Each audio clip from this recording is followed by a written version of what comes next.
Wakati Mheshimiwa Daktari Samia Suluhu Hassan alipoingia madarakani, thamani ya mfuko ilikuwa trilioni 4.8 ile Machi 2021. Lakini mpaka kufikia Februari 28 mwaka huu 25, thamani ya mfuko imekuwa zaidi ya trilioni 9.2. Sasa hilo ni ongezeko la zaidi ya 92%.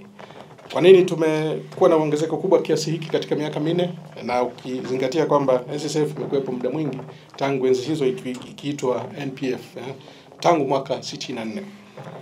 Moja ni hilo ambalo limeeleza sera nzuri za uwekezaji ambazo zimevutia sana wawekezaji. Tumesajili wanachama zaidi ya milioni 1, na kuwa specific katika kipindi hiki cha miaka minne mpaka 28 Februari mwaka huu tumesajili wanachama milioni 1,052,176. Na hilo sasa limepelekea ongezeko la michango. Katika kipindi cha miaka minne hii tumekuwa na michango ya jumla ya shilingi trilioni 6.99. Ni takriban trilioni 7 hizo. Sasa ukiangalia zile hesabu zetu za ukaguzi zilizokuwa audited na CAG, utaona hiki ninachosema ni maana gani. Kwa sababu katika mwaka kwa mfano wa 21-22 tuliweza kukusanya makusanyo ya trilioni 1.4. Lakini mwaka uliofuata 22-23 tukakusanya trilioni 1.7.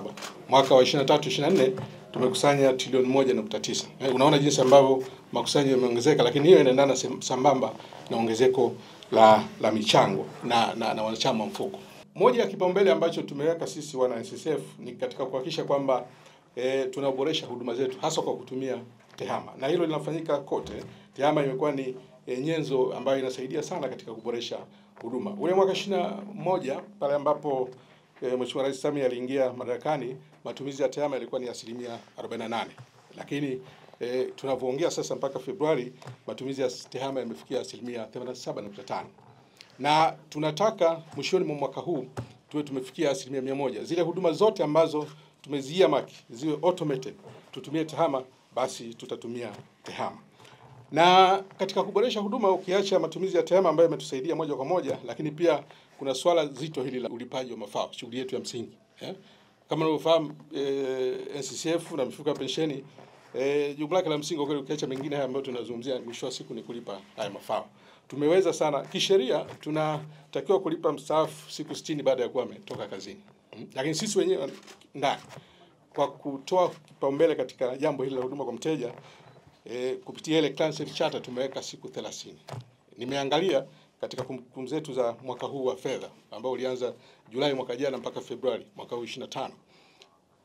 Tuna wastani wa siku 22 za kumlipa mteja pale ambapo anastaafu. Na kwa kweli lengo ni kwenda kwenye siku moja. Nataka mteja akistaafu leo basi kesho alipe.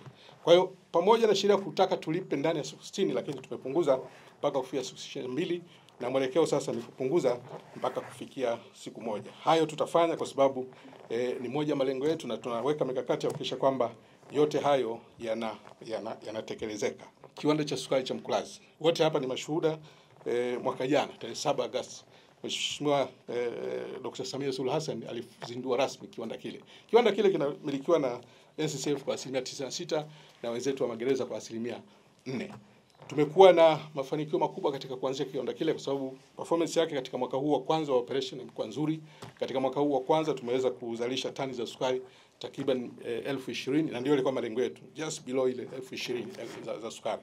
Lengo actually kiwanda kile kikiwa kwenye full operation ni kuwa na tani za sukari 50,000, na hiyo tutaiweza kuifikia katika miaka 3. Lakini ukiacha hilo, pengine cha muhimu kabisa pia ni ajira ambazo zimeendana na kiwanda kile. Kiwanda kile tunatarajia kwamba kiko kwenye full swing, basi kutakuwa na ajira zaidi ya 11,315. 2,315 zikiwa za moja kwa moja, lakini zaidi ya ajira 9,000 zikiwa ni indirect. Sasa yote hayo yanaleta mafanikio katika uchumi kwa sababu hali za wananchi zinaimarika, lakini pia mfuko unapata nafasi ya kuendelea kukua kupitia kiwanda hiki.